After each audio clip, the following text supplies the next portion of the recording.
So ನಾನು ಇವಾಗ ಒಂದು ಪರ್ಸ್ಪೆಕ್ಟಿವ್ ಕೊಡ್ತೀನಿ about winning and losing. Okay, ನಾವು ಲಾಸ್ಟ್ ನೈಟ್ ಒಂದು ಆಟ ಆಡಿದ್ವಿ, ದಟ್ ಇಸ್ ರಾಜಾ ರಾಣಿ ಕಲ್ಲ ಪೊಲೀಸ್. ಎಲ್ಲರೂ ಚಿಕ್ಕ ವಯಸ್ಸಲ್ಲಿ ಆಡಿರೋ ಆಟ. ಸೊ ಇದರಲ್ಲಿ ಏನಪ್ಪ ಪರ್ಸ್ಪೆಕ್ಟಿವ್ ಅಂತ ಅಂದರೆ,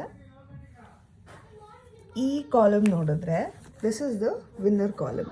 okay, this person has scored 16,600. Okay, and ಇಲ್ಲಿ ನೋಡಿದ್ರೆ ಈ ಪರ್ಸನ್ಗೆ ದ ಹೈಯೆಸ್ಟ್ ಝೀರೋಸ್ ಕೂಡ ಬಂದಿದೆ. 1, 2, 3, 4.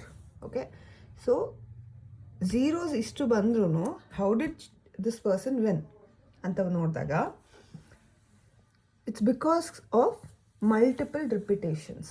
ಓಕೆ, ಸೊ ಮಲ್ಟಿಪಲ್ ರಿಪಿಟೇಷನ್ ಅಂದರೆ ನಾವು ಪದೇ ಪದೇ ಆಡ್ತಾ ಹೋದಾಗ ಎಷ್ಟೇ ಝೀರೋಸ್ ಬಂದ್ರೂ ಯೋರ್ ವಿನ್ನಿಂಗ್ ನಂಬರ್ಸ್ ಅಂದರೆ ಜಾಸ್ತಿ ಪಾಯಿಂಟ್ಸ್ ಇರೋದೂ ಇವ್ರಿಗೆ ಜಾಸ್ತಿ ಬಂದಿದೆ. ದಟ್ ಇಸ್ ರಾಜಾ 2000 ಪಾಯಿಂಟ್ಸು ಇವ್ರಿಗೆ ಅರೌಂಡ್ 4 to 5 ಟೈಮ್ಸ್ ಬಂದಿದೆ. ಸೊ ಅದರಿಂದ this person has one, right? So what is the perspective? ಈ ಆಟದಲ್ಲಿ ನೀವೇನು ತಿಳ್ಕೊಬೋದು ಅಂತಂದರೆ, ನೋ ಮ್ಯಾಟರ್ ಎಷ್ಟು ಸಲ ನಿಮ್ಮ ಲೈಫಲ್ಲಿ ಝೀರೋಸ್ ಬಂದ್ರೂ, ಎಷ್ಟೇ ಫೇಲ್ಯೂರ್ಸ್ ಬಂದ್ರೂ, they will be many winning situations, ತುಂಬ ವಿನ್ನಿಂಗ್ ಆಪರ್ಚುನಿಟೀಸು ಬರುತ್ತೆ.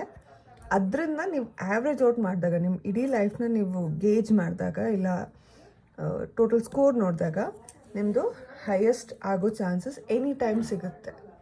ಓಕೆ, ಸೊ ಝೀರೋಸ್ ಬಂದಾಗ don't be sad, oh I got the bad luck or bad cards to play with, because ನೀವು ಪದೇ ಪದೇ ಆಡ್ತಾ ಹೋದಾಗ your chances of winning will also increase.